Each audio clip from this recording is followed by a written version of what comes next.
Halo kawan pajak, selamat datang di Becak The Podcast, Belawan cerita tentang pajak.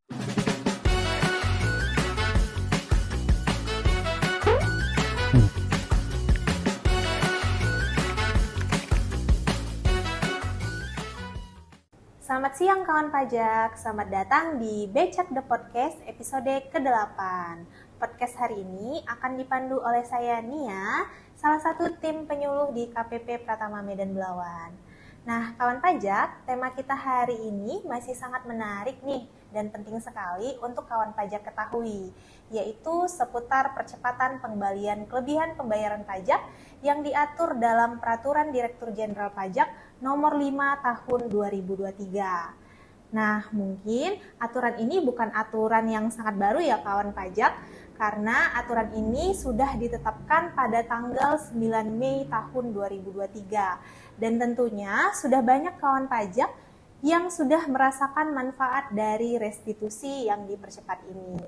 Nah, kawan pajak, hari ini kita akan kupas tuntas lebih dalam apa aja sih yang perlu kawan pajak ketahui tentang percepatan pengembalian kelebihan pembayaran pajak ini, mulai dari manfaatnya, tata cara permohonannya, kemudian adanya pemeriksaan atau post audit pasca pengembalian kelebihan pembayaran pajak, hingga sanksi terkait. Nah, kawan pajak, telah hadir bersama kita narasumber yang sangat luar biasa nih. Nah, mungkin kawan pajak sudah kenal ya karena sering muncul nih di podcast-podcast kita. Ada Kak Rahma. Halo Kak Nia. Halo Kak Rahma. Kawan pajak. Sehat ya Kak hari ini ya Kak? Alhamdulillah sehat Kak Nia. Jumpa lagi kita ya Kak Nia. Iya, jumpa lagi ya Kak di episode sebelumnya. Episode ke-8 ya sekarang ya. Iya. Kalau sebelumnya kita cerita tentang Cortex ya Kak Nia. Iya ya. benar Kak. Ya, Ini kan? kita jumpa lagi nih sama kawan pajak di episode ke-8. Nah, saya perkenalkan lagi nih ya kawan pajak. Nah, Kak Rahma ini adalah salah satu tim penyuluh di KPP Pratama Medan Belawan yang bertugas sebagai koordinator ya Kak ya, koordinator penyuluh pajak di Medan Belawan. Oke Kak Rahma, di podcast kali ini kita akan sharing lagi nih ke kawan pajak semua seputar percepatan pengembalian kelebihan pembayaran pajak atau bisa dibilang restitusi yang dipercepat ya Kak ya. Benar Kak Nia. Langsung aja ya Kak Rahma, apa sih yang dimaksud dengan percepatan restitusi ini? Kenapa bisa dibilang dipercepat Kak? Mungkin banyak kawan pajak nih yang belum tahu, boleh dibantu jelaskan Kak. Oke, siap Kak Nia. Jadi kawan pajak semua dan Kak Nia, kenapa sih dikatakan restitusinya dipercepat gitu ya Kak Nia? Ya, Kak. Karena Direktorat Jenderal Pajak menerbitkan aturan yang tadi Kak Nia udah sebutkan ya, yaitu Perdirjen Nomor 5 Tahun 2023, di mana aturan tersebut itu memberi kemudahan Kak Nia. Jadi dia memberi kemudahan kepada kawan pajak ataupun wajib pajak gitu ya, dalam bentuk penyederhanaan proses restitusi yang sebelumnya 12 bulan, kini hanya 15 hari kerja saja loh kawan pajak. Jadi itu dia Kak Nia gitu. Oke, berarti kawan pajak yang terdapat kelebihan pembayaran pajak tidak perlu menunggu lagi ya Kak proses pengembaliannya yang 12 bulan. Kini hanya cukup 15 hari saja kawan pajak akan menerima pengembalian yang akan dikirimkan ke rekening wajib pajak. Iya, Kak Nia. Nah, apa sih Kak yang mendasari diterbitkannya Perdirjen Nomor 5 Tahun 2023 ini? Oke Kak Nia, jadi kan peraturan ini tuh diterbitkan dengan mempertimbangkan empat hal utama ya Kak Nia ya. Yang pertama itu ya pasti kepastian hukum gitu ya. Yang kedua itu adanya keadilan gitu ya. Yang ketiganya itu diharapkan adanya kemudahan gitu.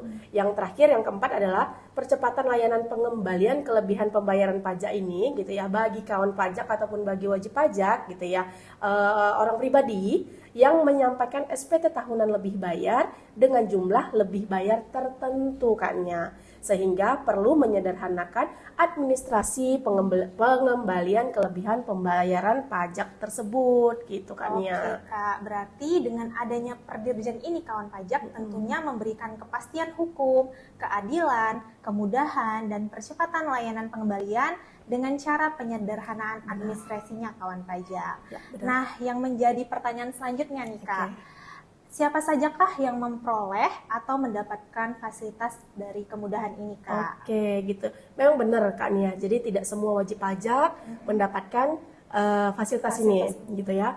Jadi kemudahan ini gitu ya diberikan, atau kemudahan atau fasilitas ini gitu ya diberikan kepada khususnya wajib pajak orang pribadi yang mengajukan restitusi PPh orang pribadi sesuai dengan pasal 17B dan pasal 17D UU KUP dengan jumlah lebih bayar paling banyak 100 juta. Gitu Kak Nia. Oke Kak, paling banyak 100 juta. Iya, jadi memang khusus dia Kak Nia. Ada apa tuh subjeknya tertentu dan objeknya juga tertentu seperti itu Kak Nia. Kak. Ingat ya kawan pajak. Nah, yang menjadi pertanyaan selanjutnya nih Kak, apa sih perbedaan dari 17D dan 17D yang tadi Kakak sebutkan? Oke, mungkin kawan pajak kurang paham ya Kak Nia ya. Oke, jadi kalau pada pasal 17B ini itu mengatur bahwa pengembalian kelebihan pembayaran pajak itu melalui proses pemeriksaan Kak Nia, gitu ya. Dengan jangka waktu maksimal, pemeriksaannya itu maksimal ya Kak Nia 12 bulan, gitu kawan pajak gitu. Sedangkan pasal 17D ini gitu ya, atau yang sering kita sebut itu pengembalian pendahuluan lah ya gitu ya. Sesuai dengan UU KUP mengatur pengembalian pendahuluan kelebihan tadi melalui penelitian saja, tidak melalui pemeriksaan, dan ini selama ini itu adalah jangka waktunya 1 bulan gitu Kak Nia. Oke, berarti perbedaan 17B dan 17D itu perbedaannya hanya di prosesnya lah kita bilang, ya, dan Kak. waktunya Yang satu ya. kalau 17B di pemeriksaan, 17D itu dalam penelitian ya, yang benar. jangka waktunya juga berbeda ya Kak ya. Benar, Kak Nia. Selanjutnya dengan adanya Perdirjen nomor 5 tahun 2023 ini apa sih Kak yang membuat dia berbeda? Oke, jadi kan kawan pajak kita sebutnya Per 05 aja kali ya Kak ya, biar lebih gampang gitu ya. Jadi Per 05 tahun 2023 ini gitu ya tentang pengembalian atau restitusi itu akan diproses paling lama 15 hari kerja Kak. Kalau tadi kan kita ceritanya ada yang 12 bulan, ada yang 1 bulan gitu ya, tergantung jenisnya tadi ya. Nah, kalau sekarang itu gitu ya, dia hanya 15 hari kerja gitu untuk subjek dan objek tertentu tadi gitu. Jadi paling lama nanti akan diproses 15 hari kerja. Jadi SKP PKP atau surat keputusan pengembalian pendahuluan kelebihan pembayarannya itu akan terbit paling lama 15 hari kerja Kak Nia gitu. Nah, SKP PKP ini ya Kak yang atau surat keputusan pengembalian pendahuluan kelebihan pembayaran pajak inilah yang akan menjadi dasar penerbitan surat keputusan pengembalian kelebihan pembayaran pajak, surat perintah pembayaran kelebihan pembayaran pajak, dan surat perintah pencairan dana di kas negara rekening wajib pajak ya Kak ya. Jadi tentunya dengan adanya Perdirjen ini semakin cepat nih kawan pajak yang terbukti lebih bayar mendapatkan kembali hak dari kelebihan pembayarannya. Lalu boleh dijelaskan Kak bagaimana proses pengembaliannya? Proses pengajuannya gitu ya Kak. Proses pengembaliannya bagaimana gitu? Pengajuan dari wajib pajaknya ya Kak ya? Jadi gini Kak Nia, biar kawan pajak juga tahu ya. Jadi proses pengajuan pengembalian ini dilakukan dengan cara mekanisme pelaporan SPT tahunan. Gitu ya kawan pajak ya, melalui mekanisme pelaporan SPT tahunan. Jadi nanti kawan pajak apabila saat mengisi dan menghitung dan melaporkan penghasilan pada SPT tahunan gitu ya, diketahui tuh terdapat kelebihan atau diketahui lah misalnya gitu kan, ada kelebihan pembayaran pajaknya yang tidak lebih dari 100 juta gitu ya, maka kawan pajak tuh nanti harus memilih dikembalikan dengan proses pemeriksaan yang 17B tadi atau melalui penelitian yang 17D gitu. Jadi nanti selanjutnya udah dihitung gitu kan, terus dilaporkan, ternyata pada saat pelaporan ketahuan nih, oh aku ternyata lebih bayar nih, kawan pajak ternyata di SPT-nya lebih bayar nih, maka nanti tinggal memilih nih 17B ataupun 17B dengan syarat tadi kawan pajak adalah orang pribadi dan total kelebihannya tidak lebih dari 100 juta gitu Kak Nia. Jadi wajib pajak pada pelaporan SPT-nya harus memilih ya Kak 17B atau 17D tadi. Selanjutnya setelah SPT dilaporkan oleh kawan pajak, KPP akan melakukan penelitian apakah atas permohonan tersebut memenuhi persyaratan dan memang terdapat kelebihan pembayaran pajak. Lalu apabila berdasarkan penelitian nih Kak, memang terdapat kelebihan pembayaran pajak, selanjutnya seperti apa? Oke, jadi kan kita cerita tadi dia akan diterbitkan SKP PKP dalam waktu 15 hari ya Kak. Iya. Tapi namun setelah kita harus dalam jangka waktu 5 hari kerja gitu kan. Itu sebelumnya kita akan memberitahukan dulu yang namanya menerbitkan surat pemberitahuan kepada kawan pajak bahwasanya permohonannya itu akan diproses melalui pasal 17D. Jadi nanti walaupun milih 17B gitu ya Kak, tetap diproses 17D gitu, penelitian, karena kan kita percepat ya. Iya, betul. Nah, jadi nanti kami nanti meminta wajib pajak untuk segera menyampaikan pemberitahuan nomor rekening. Pemberitahuan nomor rekening dengan melampirkan fotokopi lembar pertama buku rekening atau buku tabungan kawan pajak gitu ya. Dan surat tadi gitu ya, atau lembaran pertama buku rekening tadi itu dimasukkan tuh ke loket TPT atau ke tempat pelayanan terpadu di KPP administrasinya atau ke KPP terdaftarnya seperti itu. Nah, selanjutnya KPP akan menerbitkan gitu SKP PKP tadi atau pengembalian pendahuluannya tadi, CAP-nya paling lama 15 hari kerja sejak kawan pajak menyampaikan SPT-nya, seperti itu Kak Nia. Oke, jadi kawan pajak yang memilih baik pasal 17B atau pasal 17D akan diberitahukan bahwa permohonannya akan ditindaklanjuti dengan pasal 17D. Iya. Nah, selain itu dalam Perdirjen ini mengatur bahwa permintaan nomor rekening bersamaan dengan surat pemberitahuan tersebut harus diterbitkan paling lama 15 hari kerja ya kawan pajak sejak SPT lebih bayar kawan pajak sampaikan. Sementara sebelum Perdirjen ini terbit, permintaan nomor rekening tersebut diterbitkan setelah surat keputusan pengembalian pendahuluan kelebihan pembayaran pajak terbit kawan pajak. Jadi kalau berdasarkan Perdirjen nomor 5 tahun 2023 tadi Kak, apabila sudah dipastikan memang sudah ada lebih bayar nih, maka sebelum SKP PKP terbit, nomor rekeningnya udah diminta ya kan Kak oleh DJP ya? Benar, iya benar sekali Kak Nia. Jadi seperti yang tadi udah kita bahas sedikit gitu ya, nomor rekening yang diminta dalam jangka waktu 5 hari gitu. Jadi kan kawan pajak tadi nyampaikan SPT lebih bayar nih gitu kan. Terus dalam waktu 5 hari diteliti dulu gitu. Bener nggak nih ada kelebihannya seperti itu kan. Nah, dalam jangka waktu 5 hari itu kita terbitkan surat gitu kan. Untuk apa? Untuk kawan pajak segera menyampaikan nomor rekeningnya tadi gitu. Nah, dalam jangka waktu 15 hari kerja sejak SPT lebih bayar disampaikan gitu. Jadi kalau memang kawan pajak menyampaikan nomor rekening sebelum SKP PKP-nya terbit, maka kawan pajak tidak perlu tidak perlu menunggu lama lagi gitu Kak Nia gitu kan. Karena apa? Karena KPP akan langsung memproses surat SKP PKP-nya atau surat keputusan pengembalian kelebihan pembayaran pajaknya tadi gitu kan. Surat perintah membayarnya gitu kan. Kemudian surat perintah pencairannya dari KPPN. Jadi jangan salah ya kawan pajak ya. Pencairan dana itu tetap dari KPPN. Jadi kita mengajukan surat ke KPPN supaya KPPN mencairkan dananya ke nomor rekening tadi gitu ya, sehingga kelebihan tersebut itu dikirimkan melalui kas negara secara langsung ke rekening kawan pajak semua gitu. Kalau memang tadi ada kelebihannya gitu Kak Nia. Nah, jadi nanti ada satu hal yang perlu kawan pajak ketahui gitu ya. Meskipun pengembaliannya nanti selesai melalui proses pengembalian pendahuluan pasal 17D dan telah diterbitkan SKP PKP gitu ya. Intinya tadi kan diteliti nih dalam waktu 5 hari gitu. Terus terbukti ada kelebihan pembayaran pajak. Jadi bukan pemeriksaan ya Kak, cuman penelitian. Terus kemudian terbukti gitu. Ada ada kelebihan, terus kita minta disampaikan nomor rekening, kawan pajak menyampaikan nomor rekening, kita terbitkan SKP PKP-nya gitu. Terus kita kirimkan surat ke KPPN untuk pencairan dananya seperti itu. Kemudian Direktorat Jenderal Pajak setelah itu tidak hanya di situ gitu ya. Karena apa? Karena nanti Direktorat Jenderal Pajak berdasarkan asas keadilan masih dapat melakukan yang namanya post audit. Oke. Post audit melalui pemeriksaan pasal 17B gitu, Undang-Undang KUP ya kawan pajak gitu. Jadi memang kita percepat dulu nih kan. Nanti tapi kita bisa melakukan yang namanya post audit sesuai dengan pasal 17D UU KUP gitu Kak Nia. Oke Kak, baik. Artinya setelah proses pengembalian pendahuluan ini selesai, masih bisa dilakukan pemeriksaan setelahnya oleh DJP ya Kak ya? Iya benar Kak, gitu. Oke, selanjutnya yang menjadi pertanyaan nih Kak. Nah, bagaimana kalau kawan pajak nggak mau nih diproses dengan pengembalian pendahuluan pasal 17D?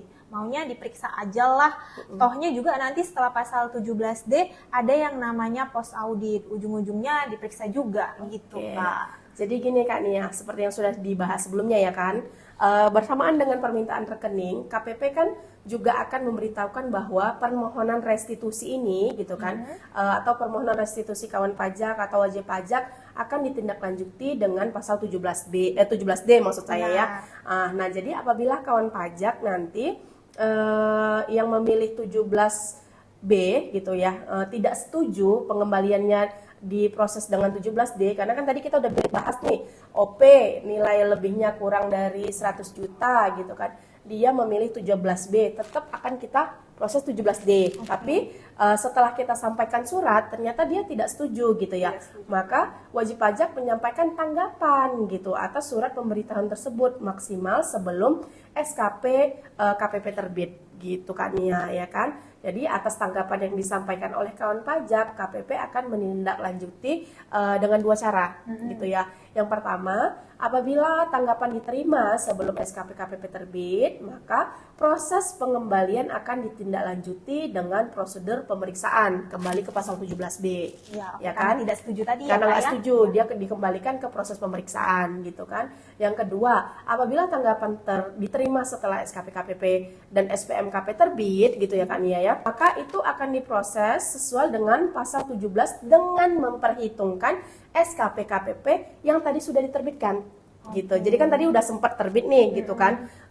Tapi setelah terbit baru menyampaikan. Nah, maka kelebihannya tadi tetap diperhitungkan gitu kan ya. Tetap diperiksa dengan memperhitungkan kelebihan yang sudah diterbitkan, dikembalikan itu gitu. Oke, jadi bagi kawan pajak yang tidak setuju maka harus menyampaikan tanggapan bahwa kawan pajak menolak permohonan lebih bayarnya ditindaklanjuti dengan penelitian pasal 17D dan meminta tetap dilanjutkan dengan proses pemeriksaan 17D saja ya kawan pajak. Iya, benar, Kak. Nah, selanjutnya kawan pajak yang setuju-setuju aja nggak perlu dong menyampaikan tanggapan apa-apa karena akan langsung diproses oleh DJP. Iya, lalu apabila wajib pajak setuju nih Kak, nah nantinya kan SKP PKP terbit dan dari Direktorat Jenderal Pajak.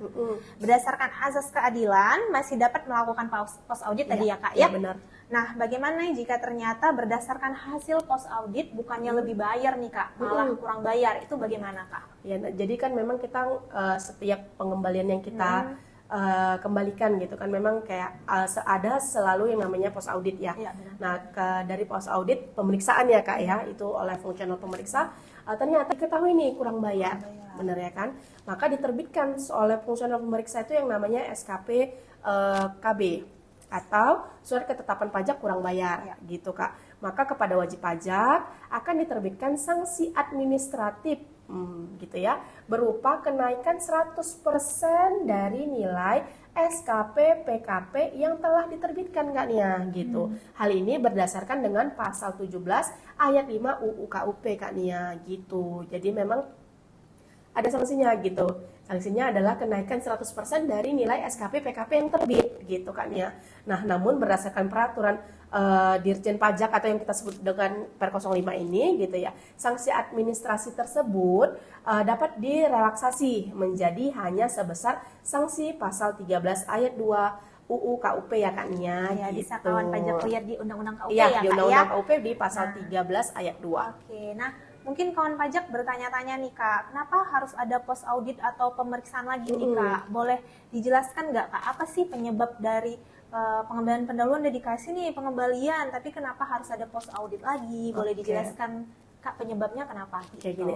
Oke kawan pajak, apabila ditemukan nih, tadi kan kan kita cerita di awal yang namanya pasal 17D itu kan dipercepat. Jadi hanya proses penelitian saja, hanya dalam waktu 5 hari kita harus tentukan nih dia berhak dikembalikan atau enggak gitu kan. Kemudian dalam jangka waktu 15 hari juga harus dikembalikan. Jadi dia itu kalau di istilah di kita itu hanya penelitian formalnya saja Kak gitu ya. Maka kalau nanti data dan atau informasi yang ditindaklanjuti dengan kegiatan atau usulan pemeriksaan ini ternyata datanya nggak sesuai nih gitu kan, tidak benar atau tidak sesuai, ya itulah makanya harus ada pengawasan atau pemeriksaan tadi gitu Kak. Nah, pemeriksaan yang dilakukan oleh DJP gitu kan adalah pemeriksaan rutin gitu ya, pemeriksaan rutin atas wajib pajak yang telah diberikan pengembalian tadi gitu ya. Nah, itu ruang lingkupnya pemeriksaannya itu adalah seluruh jenis pajaknya gitu Kak. Berarti kalau wajib pajak yang sudah diberikan pengembalian pendahuluan kemungkinan ada pemeriksaan rutin ini ya Kak? Iya, benar. Nah, lalu ada juga nih pemeriksaan atas data konkret gitu. Nah, ruang lingkup tadi kan kalau rutin kan dia seluruh jenis pajak. Terus ada juga yang namanya pemeriksaan atas data konkret gitu ya. Nah, ruang lingkup dari pemeriksaan data konkret ini adalah berdasarkan data dan atau informasi yang ditemukan beberapa hal. Contohnya nih, satu, diketahui tarif NPPN yang dilaporkan itu berbeda dengan KLU-nya misalnya. Misalnya apa ya, kita contohnya wajib pajaknya misalkan adalah jasa agen asuransi gitu ya. Ternyata bukan gitu kan. Ternyata pegawai swasta gitu kan. Nah, berarti tidak sesuai gitu kan. Kemudian diketahui PTKP-nya dalam SPT tidak sesuai Kak. Misal gitu ya. Sebenarnya misalkan nih dia pegawai ya, di bukti potongnya misalnya dia itu TK 0, tapi supaya ada kelebihan gitu ya atau gimana lah, atau dia salah tulis atau gimana, ternyata PTKP-nya dia buatnya K2 atau K3 gitu kan Kak. Nah, kan itu berbeda, tidak sesuai dengan data sebenarnya ya. Maka itu diusulkan pemeriksaan data konkret tadi. Padahal tadi mungkin tanggungannya tidak sebanyak yang diakuinya dalam SPT ya, dalam SPT itu gitu. bisa menjadi data konkret. Data konkret, kayak saya bilang tadi kan, dia sebenarnya PTKP-nya TK 0, tapi dia laporkannya dia K3 gitu, ya kan? Nah, selanjutnya itu terdapat bukti potong yang belum dilaporkan gitu, sehingga penghasilannya dikecilkan gitu. Ibaratnya kalau nggak ada bukti potongnya tentunya nggak dimasukkan ya Kak penghasilannya di kolom penghasilan di induk SPT-nya ya. Nah, benar seperti itu kira-kira. Nah, kemudian yang keempat itu NTPN yang dikreditkan lebih dari 1 kali oleh WP-nya gitu. Nah, yang selanjutnya yang kelima ya, diketahui kredit pajak atau zakat sebagai pengurang, kan zakat boleh ya sebagai pengurang ya. Nah, itu tidak digunakan sebagai pengurang pajak terutang, atau misalnya dia bayar zakat tuh gitu kan, tapi zakatnya itu kan yang bisa diakui itu adalah yang dibayarkan melalui lembaga yang telah ditentukan oleh Kementerian Keuangan gitu Kak. Contohnya Basnas, ya, Basnas, Lasnas gitu kan, dan lain masih banyak ya. Yang diatur ada aturannya gitu ya. Nah, tapi ternyata dia mungkin hanya bayar zakat, mungkin contohnya zakat fitrah kali ya Kak ya, atau sedekah tapi diakui zakat ya, gitu. Nah, itu nanti juga bisa jadi data konkret gitu. Nah, yang terakhir yang keenam itu adalah terdapat bukti transaksi atau data yang dapat digunakan untuk menghitung kewajiban perpajakan wajib pajak. Artinya terdapat bukti lain lah gitu, bukti transaksi lain gitu kan, oleh pengawas lah kita bilang di sini ya, atau akun representatifnya, sehingga itu bisa dijadikan data konkret untuk dilakukan pemeriksaan gitu kan ya. Jadi sehingga nanti dapat digunakan gitu untuk menghitung pajak yang terutang dari wajib pajak secara langsung gitu kira-kira Kak Nia. Baik, oke Kak Rama, sudah selesai ya. Terima kasih atas penjelasannya Kak. Nah, begitu kawan pajak, jangan sampai deh ya kelebihan pembayaran pajaknya udah dikembalikan nih oleh DJP. Akhirnya diperiksa karena ditemukan data yang atau informasi yang tidak sesuai atau tidak disampaikan, yang akhirnya akan diterbitkan surat ketetapan pajak kurang bayar, di mana pasti ada sanksinya ya kawan pajak. Oleh karena itu, kemudahan dari percepatan pengembalian kelebihan pembayaran pajak ini harus dibarengi dengan penyampaian SPT yang benar, jelas dan lengkap ya kawan pajak. Nah, itu dia kawan pajak hal-hal yang perlu diketahui terkait percepatan pengembalian kelebihan pembayaran pajak yang diatur dalam Peraturan Direktur Jenderal Pajak Nomor 5 Tahun 2023. Terima kasih untuk kawan pajak yang sudah menonton podcast kita hari ini ya Kak ya. Semoga informasi-informasi yang kami sampaikan pada hari ini, pada podcast kali ini dapat berguna bagi kawan pajak semua dalam pelaksanaan hak dan kewajiban perpajakan kawan pajak. Nah, kalau kawan pajak butuh informasi lebih lanjut, kawan pajak bisa follow Instagram KPP Pratama Medan Belawan, yaitu @pajakmedanbelawan. Nanti di bio Instagramnya ada nomor resmi KPP Pratama Medan Belawan, yang dimana kawan pajak bisa berkonsultasi di sana ya Kak ya. Benar Kak Nia. Nah, tidak lupa juga saya ucapkan terima kasih kepada Kak Rahma, narasumber kita yang sangat luar biasa hari ini. Ya, terima kasih juga Kak Nia. Sama-sama Kak Rahma. Nah, terima kasih sudah sharing-sharing nih ke kita semua mengenai percepatan pengembalian kelebihan pembayaran pajak ya Kak ya. Ya. Semoga ini bermanfaat untuk kawan pajak nantinya ya Kak ya dalam pelaksanaan hak dan kewajiban perpajakannya. Nah, kawan pajak, podcast hari ini kita cukupkan sampai di sini. Saya Nia dan Saya Rahma pamit undur diri. Sampai jumpa di Becak The Podcast episode selanjutnya. Pajak kuat APBN